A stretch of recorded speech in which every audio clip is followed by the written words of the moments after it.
Welcome to this edition of Backstage Pass with Lia Chang. Today I'm at New York City Center for the Encores production of The Light in the Piazza, starring Ruthie Ann Miles and directed by Che Yu. Che Yu is at the helm of New York City Center's stage concert production of Adam Guettel and Craig Lucas's The Light in the Piazza, starring Tony-winning actress Ruthie Ann Miles, who recently received her second Tony nomination for her role as the beggar woman in the current Broadway revival of Sweeney Todd. Miles plays a Korean-American mother on vacation in 1950s Florence with her daughter, played by Anna Zavelson, confronting painful memories and life-changing opportunities alike. On this edition of Backstage Pass with Lia Chang, we're headed into the Encores rehearsal room at New York City Center for a sneak peek at 2 numbers from the show. I also got to catch up with my frequent collaborator Che Yu, Ruthie Ann Miles, Andrea Burns, and Encore's producing creative director Clint Ramos, who is also one of the scenic designers for the presentation. They gave me a few, they were throwing it about, and at some point I said, by the way, have you ever done Light in the Piazza? And they said, no. And are the rights available? And they said, yes, it is. And we just went straight forward into it. And the reason why I chose that is because I actually didn't expect that musical to not have been on the Encore season, because it's a beautiful musical. It's always been very profound for me. And also, when I first saw it about 20 odd years ago, it still has a lingering power over me in terms of what love is, one of the big themes, and also what the mother's strength is and what the mother's devotion could be. So all these themes, written beautifully by Craig Lucas and Adam Guettel, has made it one of my favorite musicals ever. And how did you come with the casting for Ruthie Ann Miles? I think it was suggested, actually, to be oh. fair, because Clint says, I know Ruthie Ann and she may be the right person for this. And I said, great, if she says yes, it'll be great. And Ruthie basically, and I had a call, and I said, if you're going to be doing this, we're going to center Margaret and Claire as Asian Americans in this musical without changing the word of it. And what has been great is we've been both exploring the complexity of adding more of the outsider status for Margaret, who's already an outsider as an American in Italy, doubly more so as an Asian American woman in the 1950s in Italy. So that was how the casting came about and how ultimately the aesthetic for the whole show becomes. Okay. And how have rehearsals been? It's been great. I have to say, it's a very short process. It's bewildering. Shorter than any of your Cambodian rock band life? Yes. I mean, it's like 10 days of rehearsals. There's a lot of work. But what is really wonderful is every time you hear the music and even doing the scenes, it has been emotionally devastating for me because it's hard, it's beautiful, and it probably rings very true to all of us when we're singing it. And because the music is so beautiful, when you hear it, you can't help but be emotional. So it's been truly a joy. What does it mean to you to be an Asian American theater maker in this time? I would say just as important as I first started out, given the recent rise in anti-Asian violence, it's clear that our stories have not been much of the mainstream, and we're completely and still being perceived as perpetual foreigners. Hopefully our stories are even more important now to show that we are visible, we have a voice, and we're part of the American fabric, and we need people to know we exist. And sometimes by humanizing us, our stories, the American public begins to understand that we're not foreigners but part of this country. So we have a lot more work to do, and great work. And I'm very heartened because a new generation of Asian American artists that I've been watching, nurturing, they are bigger than before, more talented, and I think better than I am. So I can't help but be excited what the future could be for Asian American theater.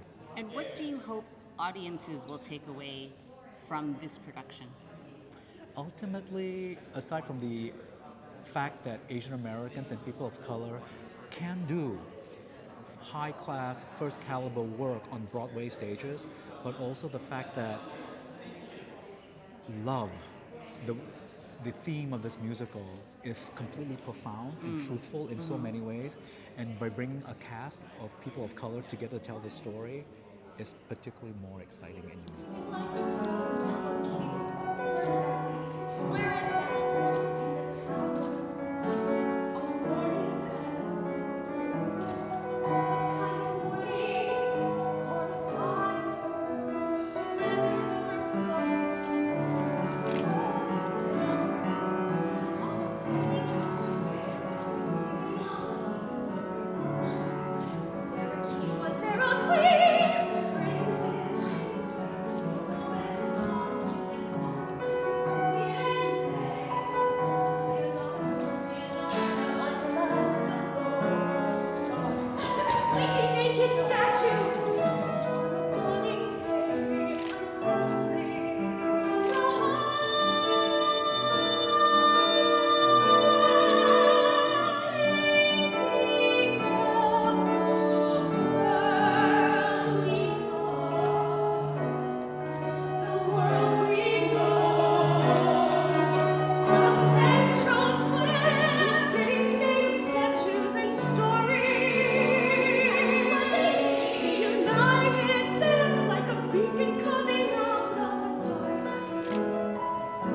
what is different about this particular show for you? Well, for me, it's one of the few shows that as an adult professional I became a fan of. So I saw this first time around. I loved it. I listened to the cast album. So it's an incredible feeling to be inside of something that I have admired from the outside for so long. That's what's very special to me about it. And to be here working with Che on a new production. What is it about The Light in the Piazza that speaks to you the most? Love. The power of love. Love overall. Love and the beauty of life. The highs and the lows. That no matter what, it's worth it to be alive. Excellent. Thank you. You're the best. Such a privilege. Welcome home. Thank you. Welcome Thank home. you.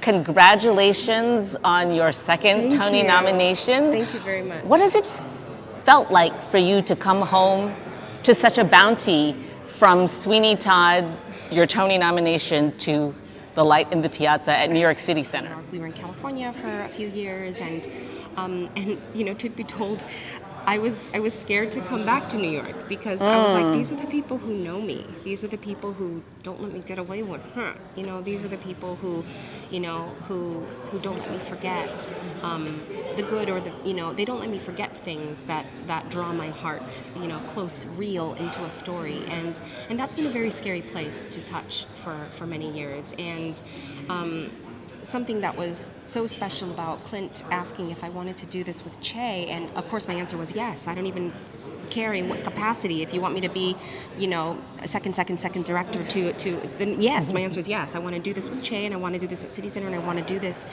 material, this character. And I think I might have said yes before I fully understood the emotional range of what this character goes through. Even though I know it, it was only when I started to, after I said yes and after it was announced, that I really started to emotionally invest into this character. Not just learning the music, not just learning the lines. And that's when I thought, oh, right, I forgot why it's so hard to be in New York, and I forgot what it's like to tell emotional stories in this way. And of course with Sweeney Todd, it was the same thing. Just exploring that material and that woman's grief and and her challenges and her neurodiversity, and that became, more personal and more emotional than perhaps I had anticipated when I had first said yes. And so, as hard as it has been to come back home, as hard as it has been to dive back into this schedule, this grueling schedule, and the Broadway, madness, it's been so rewarding, and it's felt very normal and natural. And it Has The Light in the Piazza been a show that you've wanted to do for a while? Yes. Because when I was talking to Andrea, she said it's one of the few things that has really spoken to her. It is one of the few things that has been on my I need to do this sometime in my life list. It only surprised me that it happened when I was 40 instead of, more than 40. And so one thing that has, not only because Clara is the age that she is at, but I'm trying to realistically see, what age I would have been at. But also, I have to take into consideration how I read on stage, which is, older than I am, which is fine. That's a gift in itself. And so, yes, it has absolutely been, top 3 shows that I have to do in my lifetime. I was just surprised that it was now. Now, Che mentioned how without changing a lyric or a word, but centering it on a Korean American family, a Korean American mother and daughter, what kind of themes are being addressed, or where you're pulling from as you make your way through this space, knowing the show as it was originally written? Yeah, it's been fascinating because you would expect, and Che and I talked about this for months. We've been talking about this for months. Does she have an accent? Do we have to bring that in to let the audience know that she's a foreigner, even in her own country, in America? So we have this discussion that she came here for school and she fell in love and they had a baby and they then moved to North Carolina, where she is very much the other person, based on how she looks. And she has tried so hard to assimilate and, remove her accent and speak with very crisp, I am just like you, but always being the other person. And then she has a daughter who has a handicap. Right. And always being the other in that way. And, as much as she tries to assimilate herself in, never quite being able to.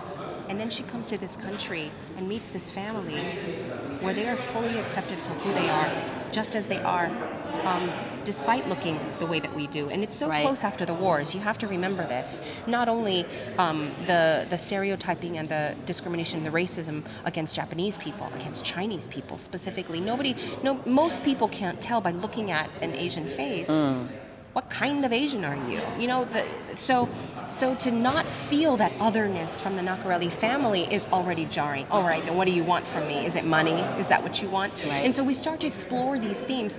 What's been really interesting for me, fascinating for me, is how I started this, is that I'm most, as Ruthie, who has been through my last 5 years, of course, I resonate with Margaret. Ruthie, who is the age that I am, resonates with Margaret. But when it comes to this show, all of my stories are actually for Anna. It's around Anna. It's Clara's stories that I start to tell. And it's talking about Clara, telling Anna my history, that I start to be able to put myself into my mom's shoes. And so then I'm learning about Margaret by talking about myself, teaching her something, and then understanding maybe where my mom was coming Okay. from. I have a lot of people who have this story, who have Margaret's story. And it's been healing in a way. It's been challenging. It's been interesting to crack open their stories and see how I fit in and what I can pull from them, and how that then is infused into Margaret Johnson as I know her. What do you hope that audiences will take away from seeing this new Light in the Piazza? Oh my. One thing that Asian Americans in theater have been saying for decades, it feels like forever, has been, we just want to be like you. We just want to tell the story like everyone else can.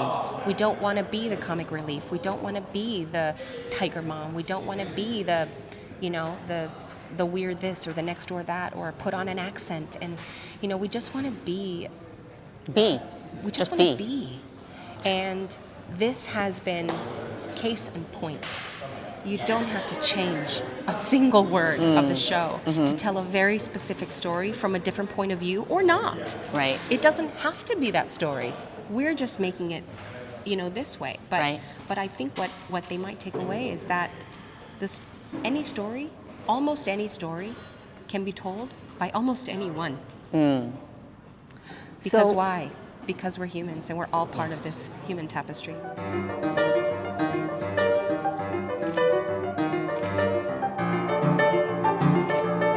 These are very popular in Italy. It's the land of naked marble boys. Something we don't see a lot in stores here. That's the land of purple cardinals.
Welcome to this edition of Backstage Pass with Lia Chang.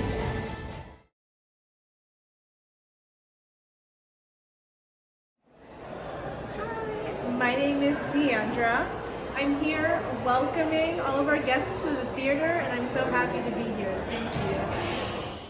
Signature Theater recently partnered with the Sign Language Center for their first ASL night, a night of theater fully accessible with an ASL interpreted performance of Branden Jacobs-Jenkins' The Comeuppance, which has been extended through July 9th.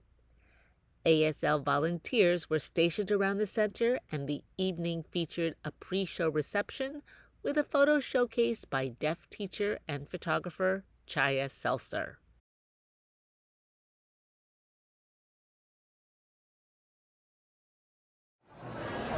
Hi, my name is Doris, and I'm here to help all the deaf people with the show tonight for the Comeuppance. Thank you.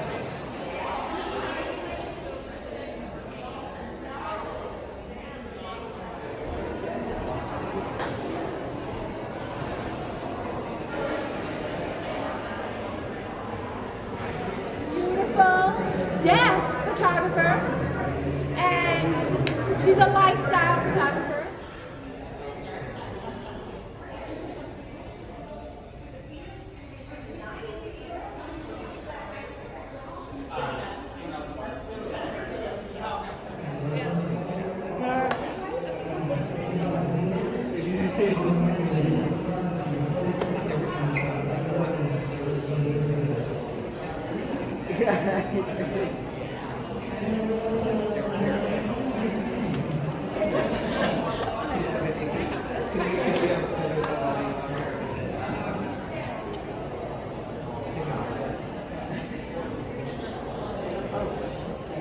I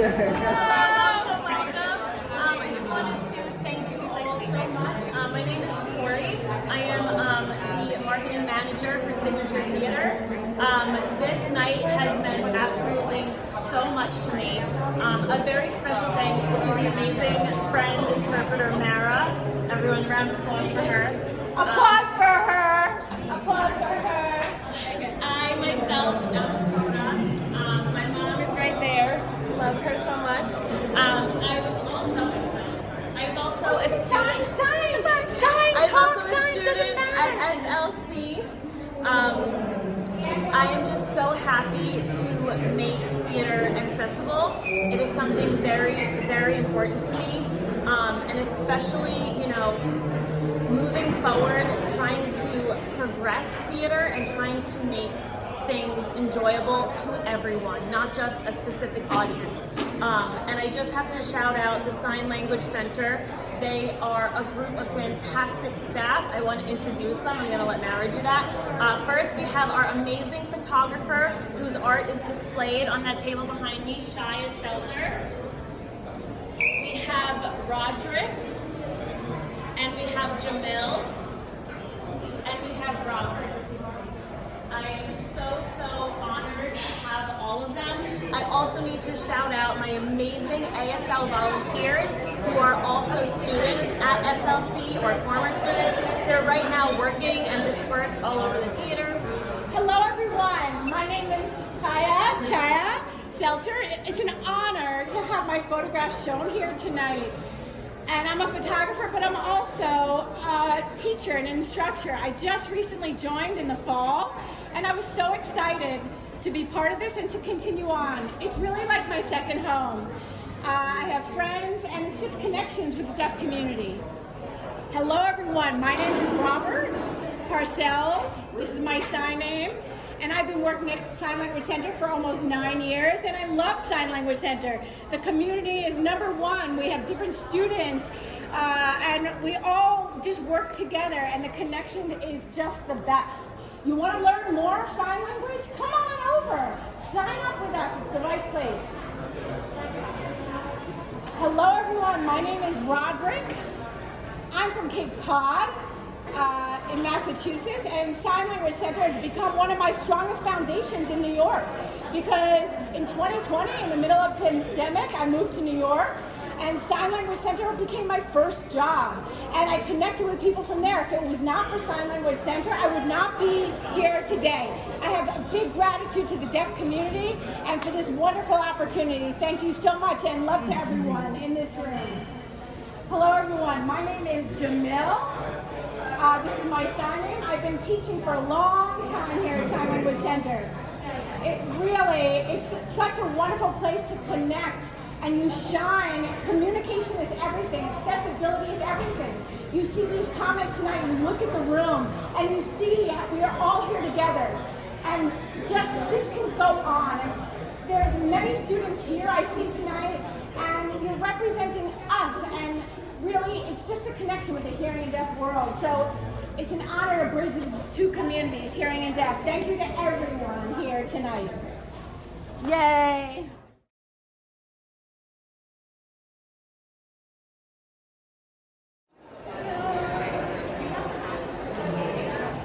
Welcome to this edition of Backstage Pass with Lia Chang. Tonight, I'm taking you inside the opening night party for Prospect Theater's off-Broadway premiere of Justin Huertas's Lizard Boy. Lizard boy run, lizard boy fly, lizard boy do what you can to get by. I fought and fought hard, and I could have died, but I got scarred. A terrible ride.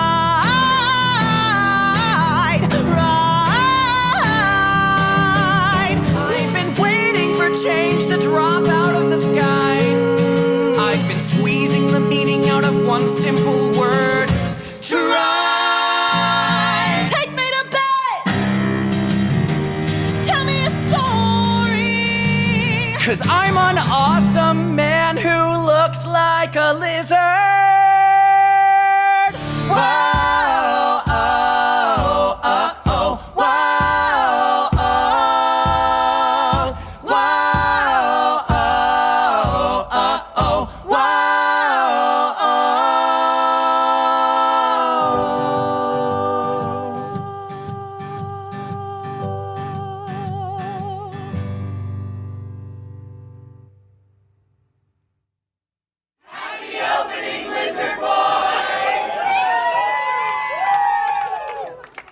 On this special Pride Month edition of Backstage Pass with Lia Chang, I'm taking you to opening night of Prospect Theater's New York premiere of Justin Huertas's award-winning new indie rock musical Lizard Boy, which has performances through July 1st at Theater Row. Lizard Boy features book, music, and lyrics by Justin Huertas, direction by Branden Ivy, and music direction by Stephen Tran. Following a successful run at the 2022 Edinburgh Fringe Festival, Prospect's production of Lizard Boy features the original actor-musician cast of Justin Huertas, Kiki Delore, and William A. Williams. Here we are. We've done it again. Happy opening! Happy opening! Again. Again. Wow. And we're ready to We've do it never after seen again. it before. Thank you. Lizard Boy tells the story of Trevor, a young man with green, scaly skin. He feels like a monster and rarely braves the city outside his apartment. But when a powerful voice calls to him in a dream, he impulsively finds a date on Grindr and begins an adventure beyond his wildest apocalyptic nightmares.